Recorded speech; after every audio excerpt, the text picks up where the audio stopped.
Today, we are diving deep into a brand new topic. I don't actually think we've covered this on our podcast, and maybe we have. I think I've touched on this before. This is a special request. I know you don't believe this, but people, I shouldn't say you don't believe, because how would you know? But people actually message us with things they're like, Ursh, can you please do this? Sam, can you please cover this on your podcast? So I'm not going to mention any names. This has come up from 3 separate people in probably the last 6 months. So today we're going to talk about something. I'm going to share it with you shortly. I'm curious though, before we dive deep, have you ever encountered someone who seems to drain the life out of you? They leave you feeling emotionally exhausted and depleted. Well, guess what? You've probably crossed paths with an emotional vampire. But fear not, because today on this podcast, we are going to equip you with all the knowledge and the tools so that you can protect yourself and you can regain your emotional well-being. So today, I guess we're going to explore some of the characteristics and the behaviors of emotional vampires. What are emotional vampires? Are you an emotional vampire? Am I an emotional vampire? We'll uncover their hidden tactics and learn how to recognize them in our personal and professional life. We're also going to dive into the reasons why behind the energy draining ways. Not why. What am I trying to say? We're going to delve into the reasons behind their energy draining ways. And we're going to shed a little bit of light on the impact that they're having on your emotional health. But we're not going to stop there. No. I think this is all about empowerment, right? Yeah. We're going to provide you with practical strategies to deal with emotional vampires. We're going to teach you how to set some boundaries, practice self-care, and how to seek support from others. We'll arm you with knowledge to navigate these challenges and interactions so that you can maintain healthy relationships, so you can have more energy, you can feel more fulfilled, less drained, so that you can be happier and show up in the world more positive, less drained. Isn't that freaking exciting? Like, that's so exciting. So if you found yourself in a tangled web of an emotional vampire, or you want to better understand, I guess, their dynamics, then today you're in the right place, because we're going to get ready to explore the shadows and learn how to protect your emotional vitality. All right. So I want to suck your blood. Oh, that's what they're like. Yeah. But they want to suck your energy. Let's start with what is an emotional vampire, because we've all heard it and we always think that everyone else is emotional vampires, and God forbid if we're emotional vampires. And I'm sure in some circles we are emotional vampires, because I think everybody at some stage you are or have been an emotional vampire, depending on where you are in your stage of life right now. Yes. Yeah. So don't be pointing fingers, because remember, every time you point one finger at you, you're pointing 3 back at yourself. So if I point my finger at you, I've got 3 pointing back at me. Got to take responsibility. All right. So what is an emotional vampire? Well, basically, an emotional vampire is an individual who feeds off your emotions, mental energy, and even your physical energy. Like, they suck you dry of your emotions. You're mentally exhausted and you're physically exhausted after having the interaction. Most of the time, they don't even know. It's so subconscious. They have no idea that they're having bad interactions. Like, they don't realize that this is what's happening. No, and I think that's not their intention. They're not being intentional about it. Now, some people are like, well, actually, that's bullshit. Like, there are people that deliberately go out there to drain my batteries. I know what you're saying, but that's probably moving into narcissism, right? And that's another whole area. But 9 times out of 10, not all of us know that energy is contagious. Not all of us know that our shit mood penetrates onto someone else. Not all of us know that when we're being a dear Abby, we have the opportunity or possibility to bring other people down. Most people do not know that energy is contagious. They don't know it. They have no idea. And if this is a normal behavior or pattern that they have had all of their life, their emotional state is their go-to. It's their home. That's where they're used to. They're used to living. It's comfortable for them. It doesn't mean it has to be comfortable for you. So not everybody is going out there to drain your batteries, and not everyone is saying, I'm going to own being an emotional vampire. So it doesn't mean, though, that you shouldn't protect yourself. Yeah. Because you need to protect your energy. And if you're being drained by an emotional vampire, how are you showing up? So I want you to think about right now, when was the last time you had interactions with people, and did they light you up, or did they dim your light? Did they light you up, or did they just, drag you down and put some heaps of water on it? Like, were they just like the watering can that you're watering the flowers and they're just constantly doing it, and you're like trying to get up and it's like you're in torture because they're constantly draining you? Because if that's you, oh man, today's a good podcast today. Absolutely. It's a great one. It's a good one. All right. So I think we just dive in. We know what an emotional vampire is right now. And you can own it. You can say, yeah, look, that's me. Like I know that I'm emotionally not in a good space right now. I know that mentally and emotionally, I'm really struggling. Like, if you're living below the line and you're in the blame, shame, and complain game, chances are you've been a little bit of a vampire around the people around you. If you notice that you're complaining more, if you notice that you're focused on more obstacles than you are opportunities, and we've been speaking about this recently, then you're probably being an emotional vampire for yourself first, and then you're draining other people's blood because, your blood's no good anymore because it's toxic. I don't even know where that came from, but anyway. All right, so how do we know? So, all right, how do you know? Well, the signs of being a victim of emotional vampire, it's important to recognize that the signs, and then you can take the necessary steps to protect yourself, because you might have not even realized that right now there may be multiple people that are actually sucking your blood, right? Or sucking away your energy. Just think about them as sucking energy. Like if you're with them and you feel drained, they're probably an emotional vampire for you. If you're with them and they light you up, hang out more with those people. All right, number one, you feeling drained and exhausted. Number two, one-sided conversations. Number three, constant negativity. Constant. Number 4, emotional manipulation. Oh, that's a bit, And then number 5, feeling devalued and unworthy. Wow. Okay. So you may need a pen and a piece of paper for this, or you've got it on the replay. You've got it on the replay. It may not be those one time and done sessions. You may have to come back to this. So let's start with number 1. We're feeling drained and exhausted. So one of the most common signs is feeling emotionally drained and exhausted after spending time with a particular person. So you might notice a significant drop in your energy levels and find yourself needing time to recharge and after you've interacted with them. So you'll go to dinner. This isn't, like you may go to dinner or lunch or someone's function, and there are certain people you're unconsciously or even consciously where you're like, oh, I don't want to sit next to them. And it's not because they're bad people. It's just that they're exuding an energy right now that you want to repel because it drains you. And we all carry a certain frequency, a certain energy. And if someone is going to dim your light, and they're going to make you feel drained, you're going to notice that I don't want to sit next to that person. I don't want to sit next to that person. And you notice. You avoid, man. You avoid them. All right. So if you notice that there's more people, like there's friends or family or work colleagues, and you go out one-on-one and you think, oh, I don't really want to go out with them, and you notice that your energy drops significantly, then just take note. That's an emotional vampire for me. And that's okay. Number 2. One-sided conversations. Now, emotional vampires often dominate a conversation and they make it all about themselves. They basically dismiss your thoughts, your feelings, your experiences. They show little interest in your well-being or anything to do with you. You kind of know that you've had that conversation when you didn't say a word.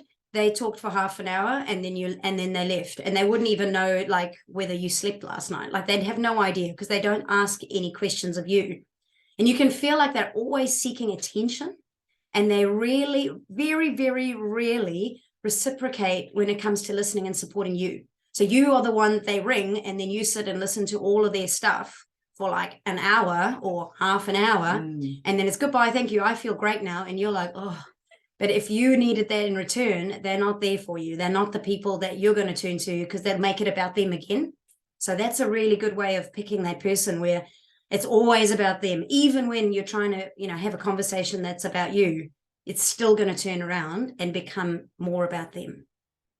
And I guess another way to identify that is when you're in a conversation, at a cafe or a movie, wherever, let's just say you're out of social, and you say something like, something as simple and innocent as like, oh, I'm on holiday, because by the time you listen to this, we may be or may not be. I don't know when we're going to launch it. It doesn't matter, right?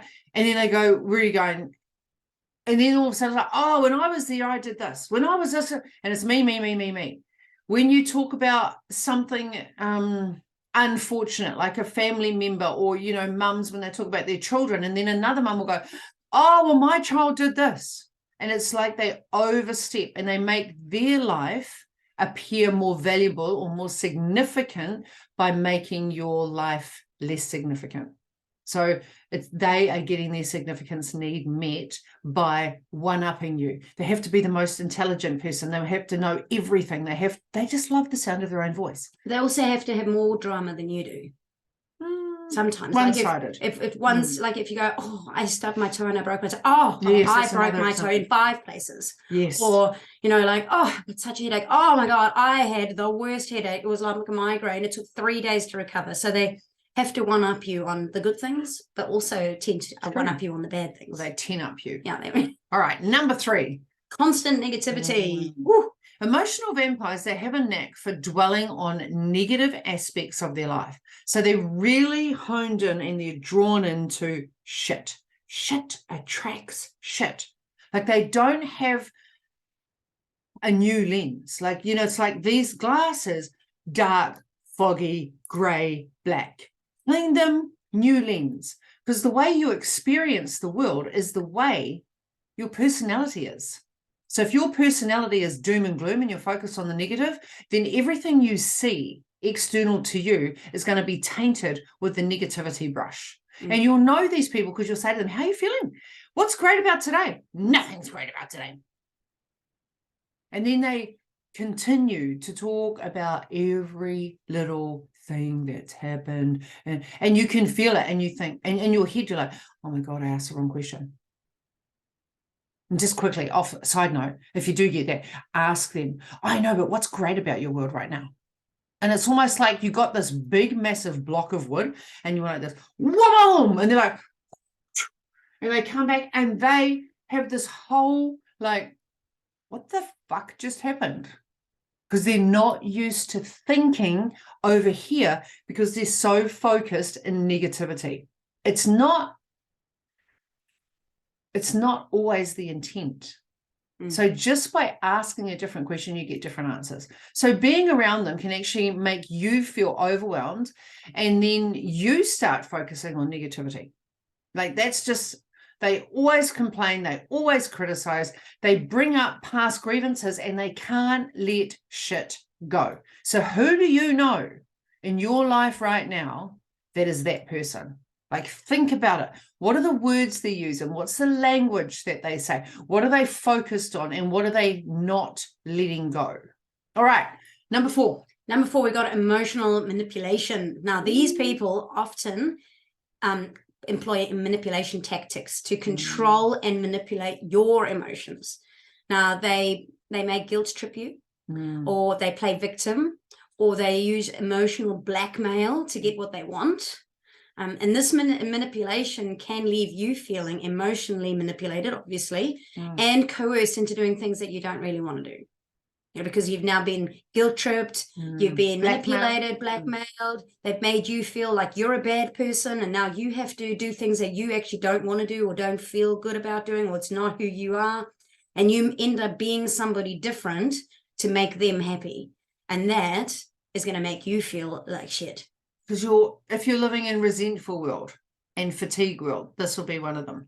All right, number 5, feeling devalued and unworthy. So emotional vampires tend to undermine your self-worth and make you feel devalued. And in saying that, I want to be very clear. No one Write this down, people. No one can make you feel anything without your permission. No one, right? You're giving them permission to make you feel that way. So if you feel devalued and you choose to align with the emotion of that, that's your choice. But these people, they go and do it. They may belittle your achievements, right? They dismiss your ideas or make you question your own capabilities. So over time, this can erode your self-esteem and leave you feeling unworthy. And this is one of the most common things that we coach on. So a lot of people are being drawn into other people's drama. A lot of people are being drawn into other people's traumas. So when we don't believe in ourselves, when your friends or family don't believe in themselves, they end up belittling, gossiping, or talking about other people. Why?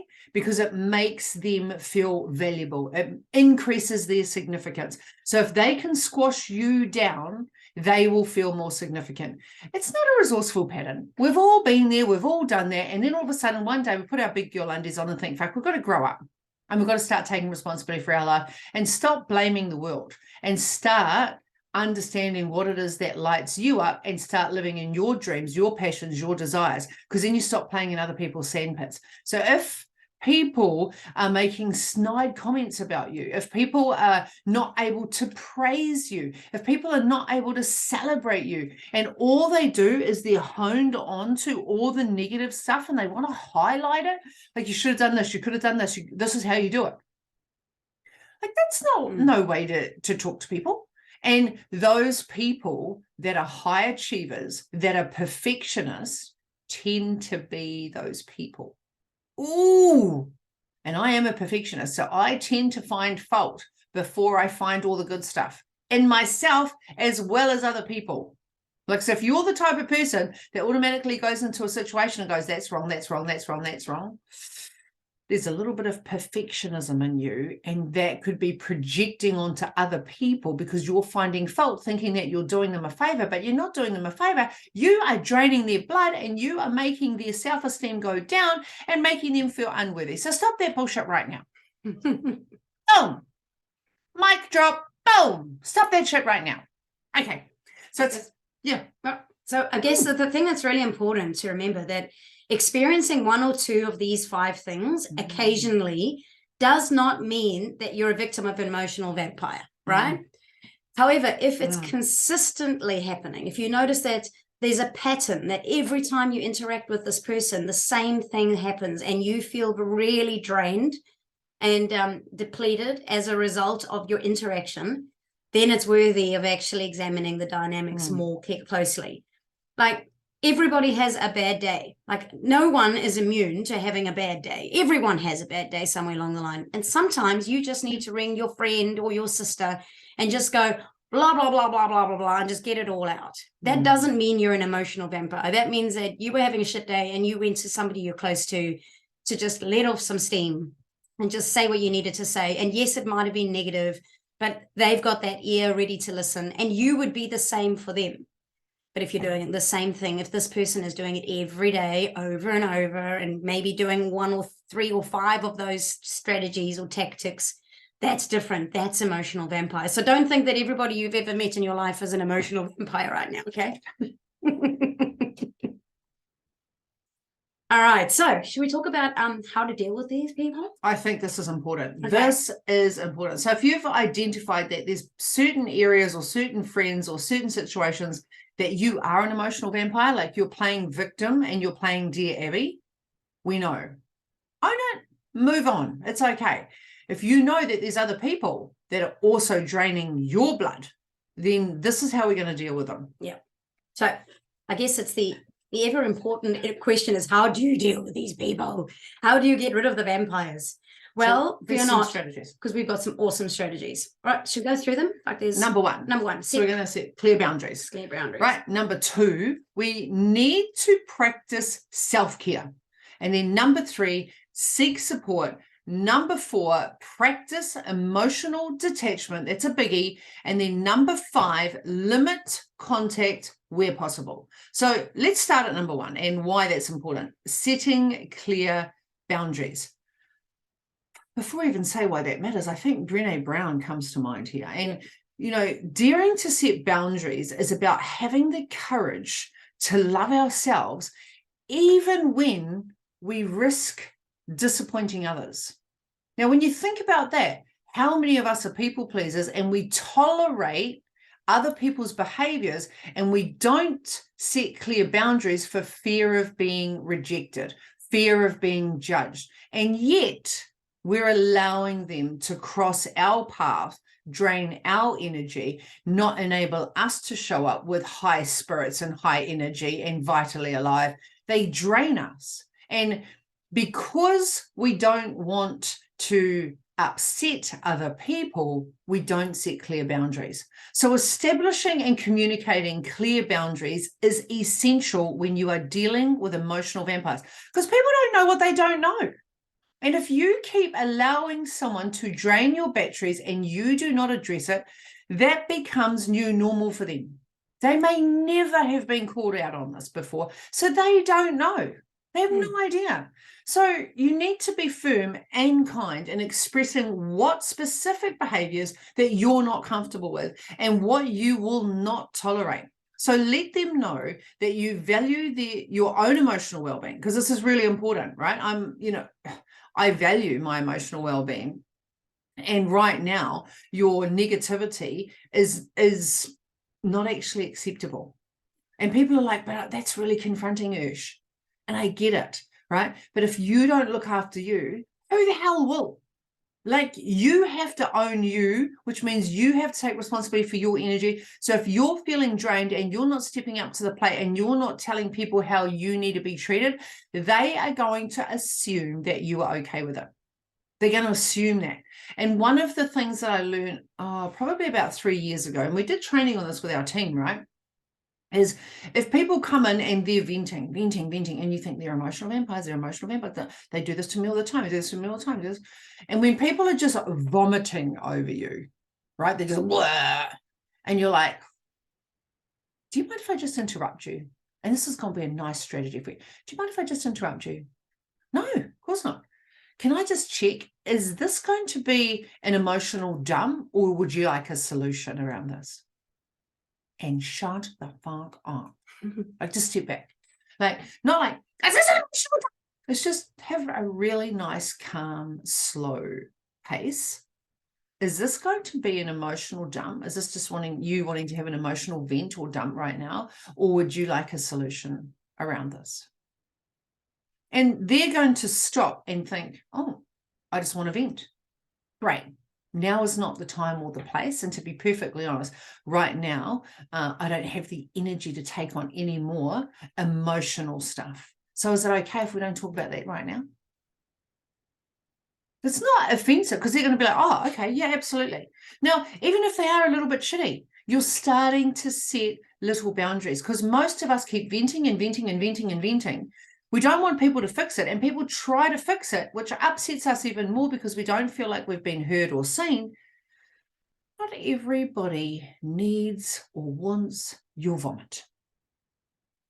Remember, I always say, not everyone's worthy of your greatness. Not everybody needs your vomit. Like, you need to be very select on the people that you are going to vomit over. And one of the ways that you can do that, if you know that you're an emotional vampire, is to turn around and say, I just need right now to get this out of my system, and I promise you I'm never going to bring it up again. But if you're the type of person that tells one story to 10 different people,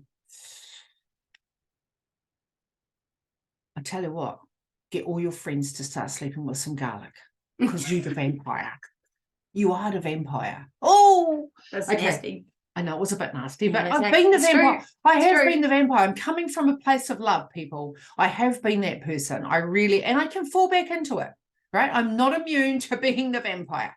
All right, practice self-love, self-care. Okay, so prioritizing self-care as a means of replenishing your emotional energy. That's what you're looking for.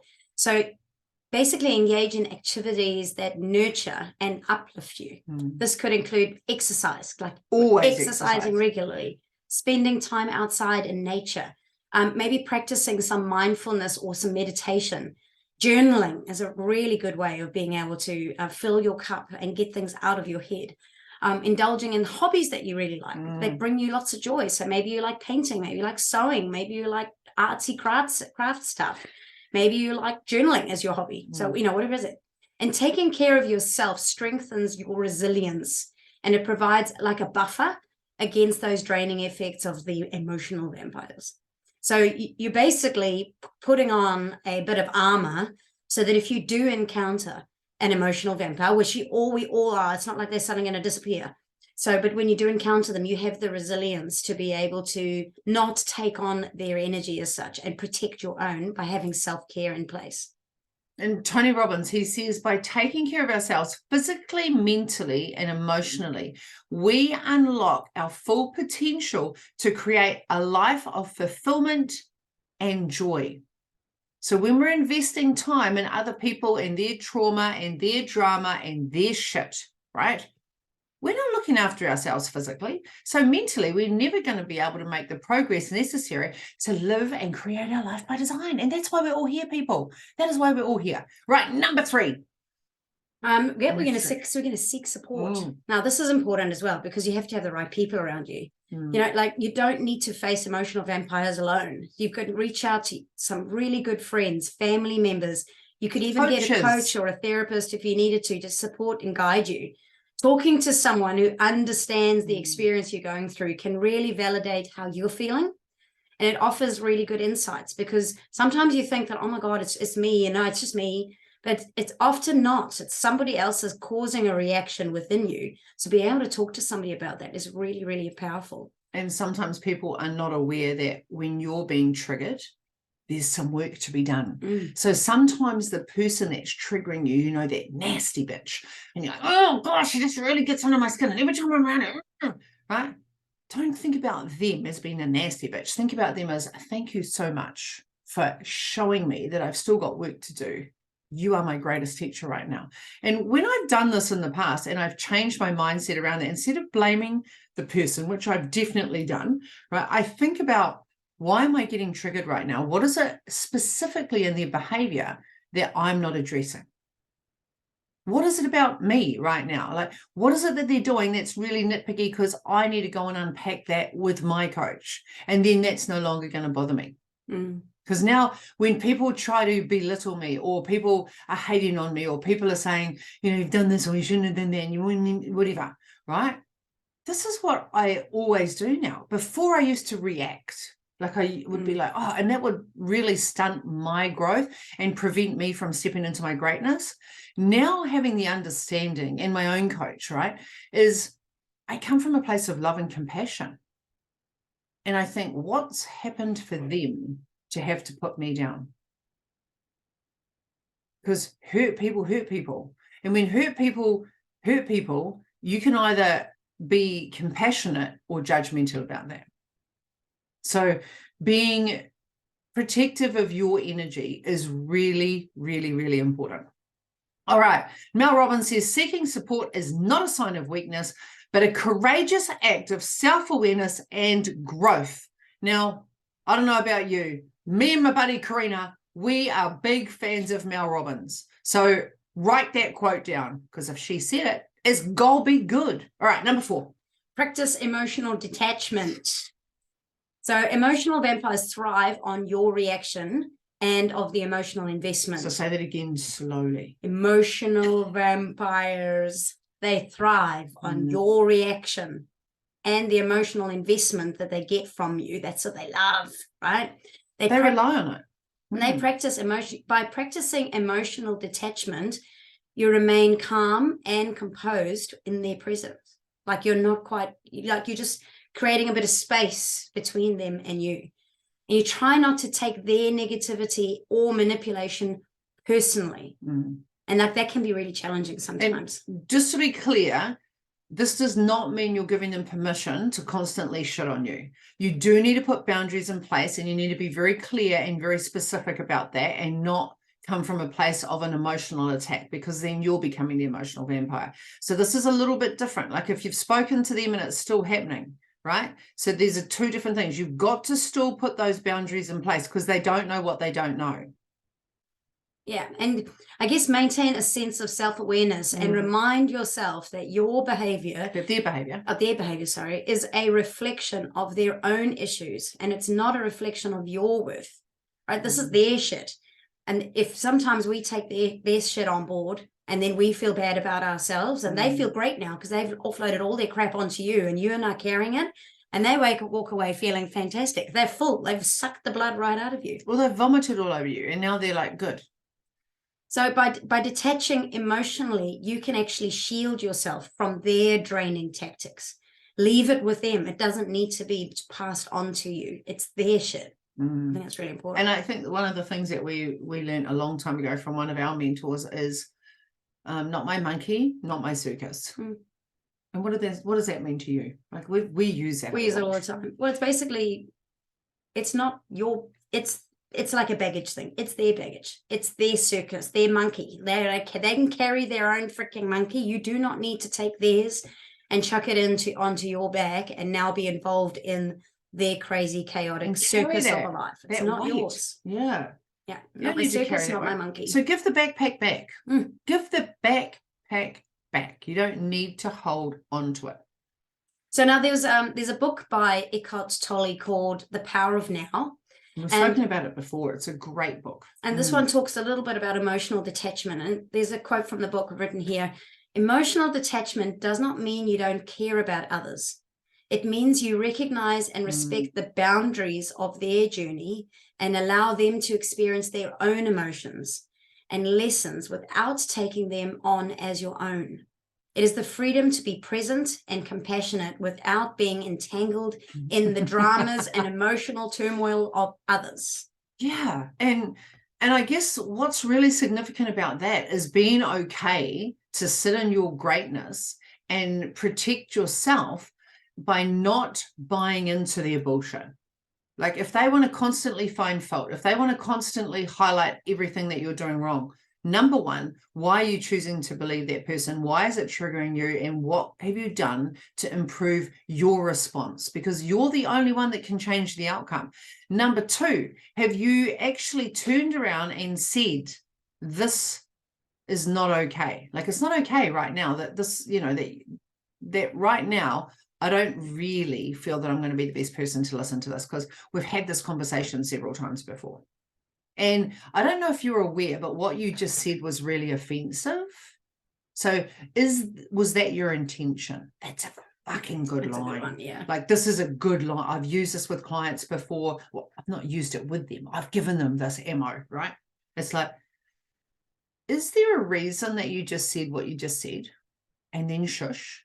And they're like, blah, blah. I just wanted to let you know that that was actually really offensive and really hurtful. And was that your intention? Because nobody wants to be hurtful and deliberately be an asshole or a bitch, right? That's not our intention as human beings. We want to be loving and compassionate. So when people are actually called out on their behavior, sometimes that is enough to change them. Like if people just say that, was that your intent? I'm just curious, was that your intent to hurt me? Because I actually found that was really hurtful and it was not appropriate. Is there a reason that you're trying to upset me right now?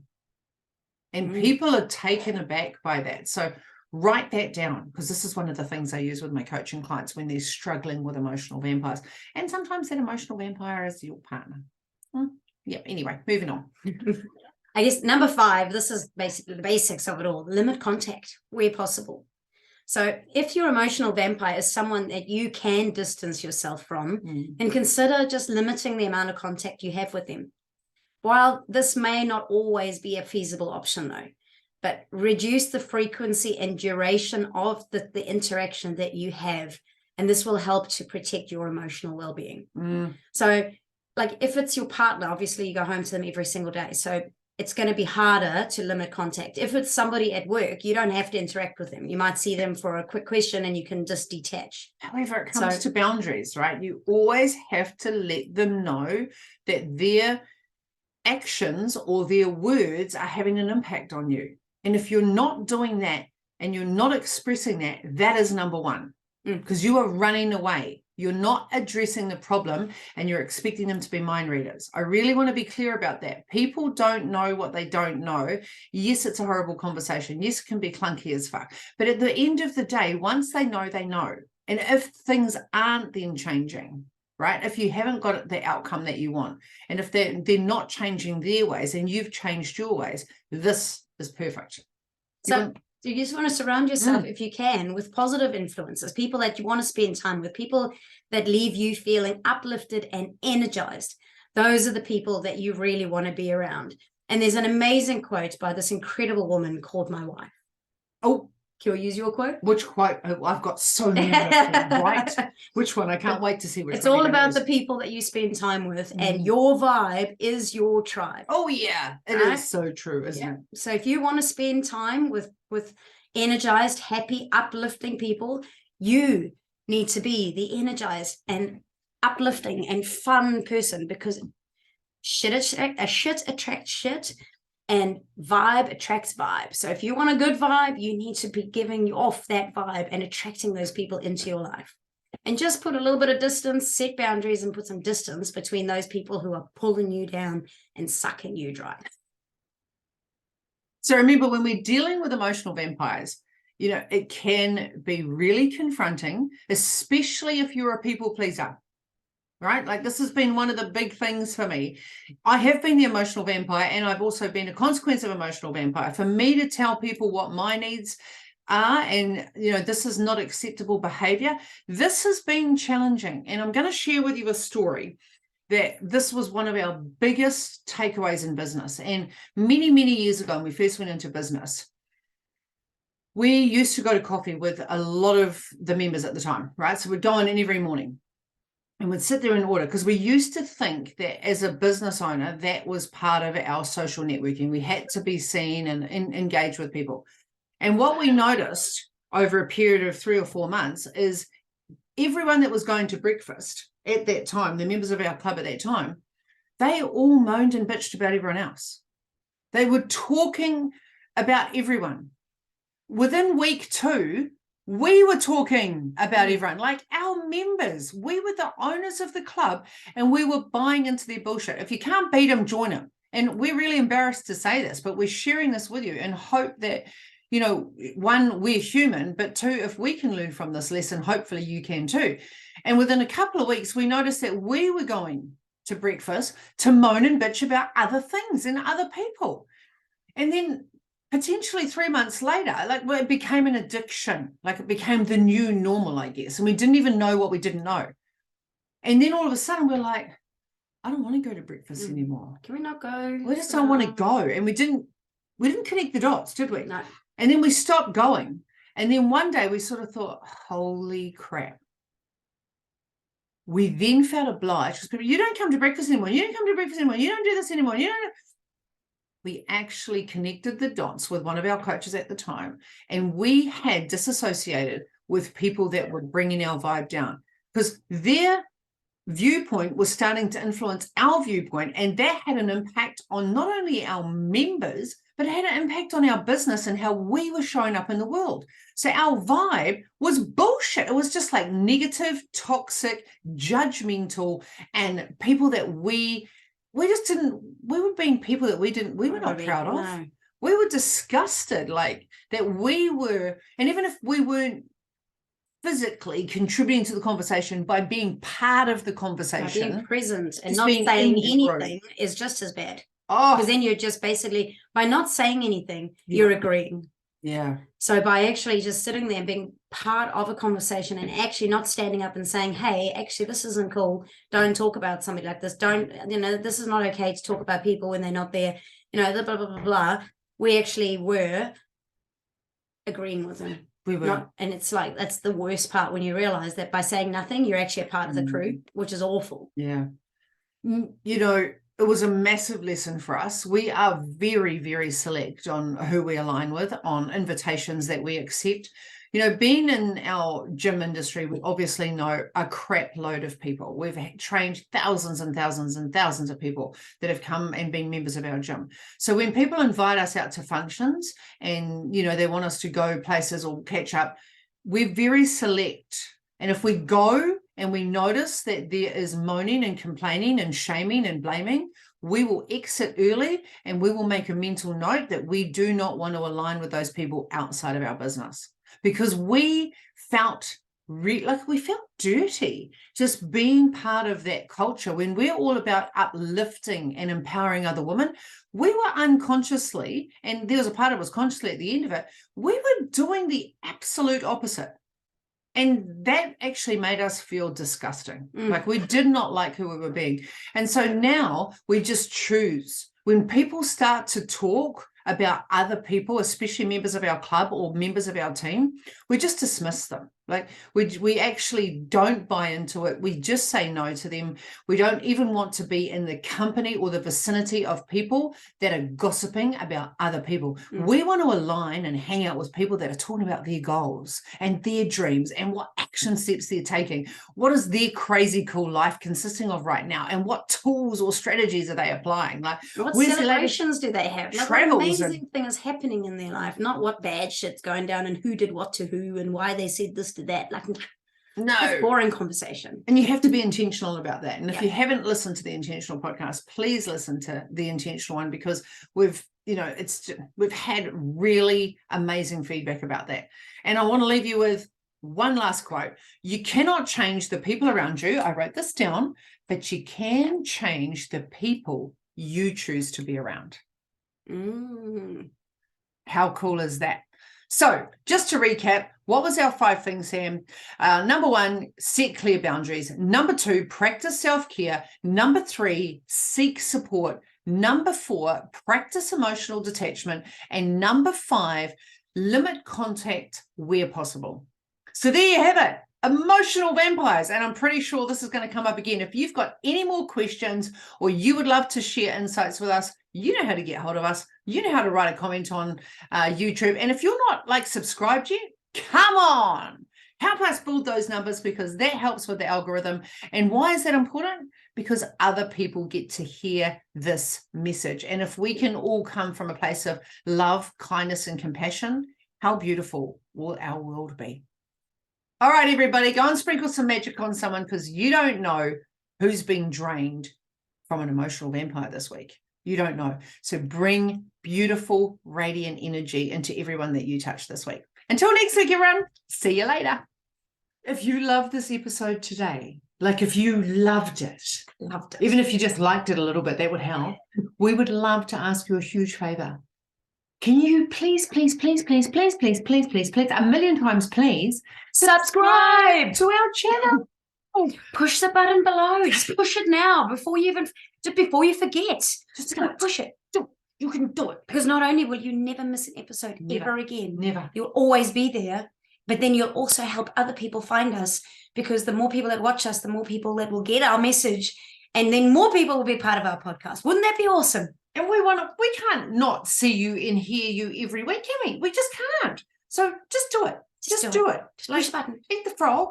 Do it now. It's right down there. Go do it for us. That'll be like the best present you could ever give us. Thank you. Bye.